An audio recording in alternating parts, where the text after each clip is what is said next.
नमस्कार दोस्तों, जब एक आत्मा से पूछे गए सवाल इसके अगले भाग में आपका स्वागत है। आज हम टेरेसा नाम की एक बहुत बड़ी साइकिक है, उसके केसेस में से आज की जो केस है वो देखने वाले हैं। उसके पास आज वीडियो विक्टोरिया नाम की एक लड़की आई थी और उसने अपनी माँ को खोया था और इस वजह से वो उसके पास आई थी। सबसे पहले विक्टोरिया ने यही पूछा कि क्या आप मेरे माँ के संपर्क कर सकते हैं।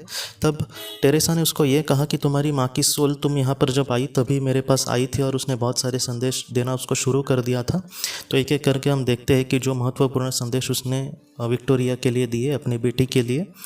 सबसे पहले विक्टोरिया के माँ ने ये कहा कि मैं तुमसे बहुत प्यार करती हूँ, जैसे मैं पहले प्यार करती थी, मैं आज उससे भी ज़्यादा तुमसे बहुत प्यार करती हूँ और मैं हमेशा तुम्हारे साथ हूँ, तुम ज़रा भी चिंता मत करना। बाद में उसने ये कहा कि तुम फिलहाल बहुत ही दुख में हो। वो बहुत ही ज़्यादा दुखी थी विक्टोरिया का दोस्तों अपने माँ के साथ बहुत ही अच्छा बॉन्डिंग था और वो एक दूसरे से बहुत प्यार करते थे। इसलिए जब वो चली गई उसकी माँ तो विक्टोरिया को बहुत बड़ा शौक लगा था और वो उससे बाहर नहीं निकल पा रही थी। और इसलिए उसके माँ ने ये कहा कि फ़िलहाल का जो दौर है वो बहुत ही बुरा है तुम्हारे लिए, या फिर जो परिस्थिति है वो तुम्हें हैंडल नहीं कर सकते ऐसा लग रहा होगा, लेकिन तुम प्लीज़ अपने आप को संभालो, तुम मत चिंता करना, मैं हमेशा तुम्हारे साथ हूँ। इसके बाद टेरेसा को एक डेट दिखाई दी दोस्तों और वो डेट थी 7 जुलाई।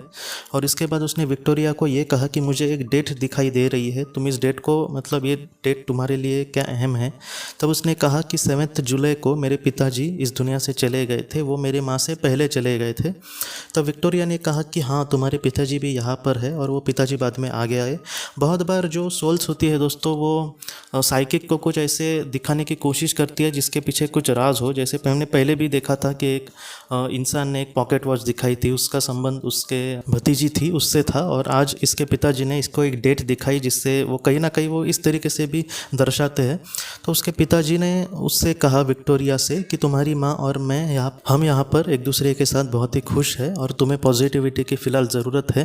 विक्टोरिया बहुत ही ज़्यादा दुख में डूबी थी और वो बार बार नेगेटिव ही सोच रही थी, इसलिए उसके पिताजी ने उसको ये कहा कि तुम्हें पॉजिटिव सोच की, सकारात्मक विचार की ज़रूरत है, तुम ज़रा भी चिंता मत करना। और उसने ये कहा कि ऐसा नहीं है कि हम यहाँ पे दुखी है या फिर तुम जैसे दुखी हो हम यहाँ पे दुखी है। उन्होंने ये कहा कि हम यहाँ पे सचमुच खुश है, बस हम दुखी है इसलिए क्योंकि तुम बार बार हमें याद कर रही हो। देखिए कहीं ना कहीं हमारा जीवन ख़त्म होने ही वाला था और फिलहाल हम सच में बहुत ही अच्छे दौर में है या फिर बहुत ही अच्छे जगह पे है। तुम ज़रा भी इसके बारे में चिंता मत करना, हमारा जो प्यार है तुम पर हमेशा वैसा ही रहेगा जैसे पहले था, हम दोनों तुमसे बहुत प्यार करते हैं। तो इस तरीके से कुछ महत्वपूर्ण संदेश जो विक्टोरिया के पिताजी ने और माँ ने दिए थे उसको हमने देखने की कोशिश करी। सबसे पहले दोस्तों मैं आपको सच कहता हूँ, जिन्होंने किसी अपने को खोया है आप ज़रा भी चिंता मत करना, वो जहाँ पर भी होंगे बहुत खुश होंगे और आपके लिए जो भी उनके मन में प्यार होगा वो कभी भी कम नहीं होगा। बहुत लोग मैं आज भी देखता हूँ कि उनके करीबी लोगों के जाने के बाद 2-3 साल तक भी वो वैसे ही दुख में रहते हैं, उनको बार बार वही चीज़ें याद आती है। मैं आपको सच कह रहा हूँ कि ऐसा नहीं है कि आज ही हमने उनको खोया है, उनके साथ हमारा जो संबंध था वो इसी जन्म का नहीं था, वो बहुत पहले का था। और एक ना एक दिन दोस्तों हमें ज़रूर पता चलेगा कि कैसे हमारी उस आत्मा के साथ उनका संबंध कितना पुराना था, शायद हज़ारों जन्मों पहला भी हो सकता है। तो इसलिए आप ज़रा भी चिंता मत करना, पहले भी हम उनसे बिछड़े होंगे, फिर मिले होंगे किसी जन्म में, फिर बिछड़े होंगे, फिर इस जन्म में मिले होंगे, तो फिर भी हम अगले जन्म में या फिर आत्मलोक में तो उनसे ज़रूर मिल सकेंगे। आप प्लीज़ चिंता मत करना दोस्तों। तो दोस्तों हम अपनी अगली वीडियो में किसी नए विषय को लेकर मिलते हैं, तब तक आप अपने परिवार का ख्याल रखना। आपका बहुत बहुत धन्यवाद।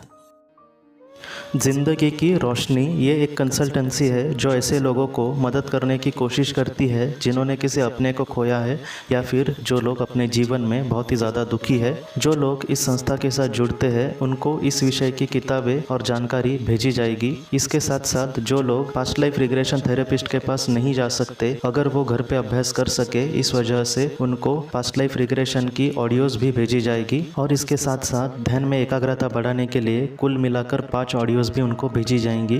तो जो लोग इस संस्था के साथ जुड़ते हैं उनको यह सारी चीज़ें उनके ईमेल पर या फिर व्हाट्सएप पर भेजी जाएंगी। अगर आपको इस संस्था के साथ जुड़ना है तो कृपया इस नंबर पे व्हाट्सएप करें।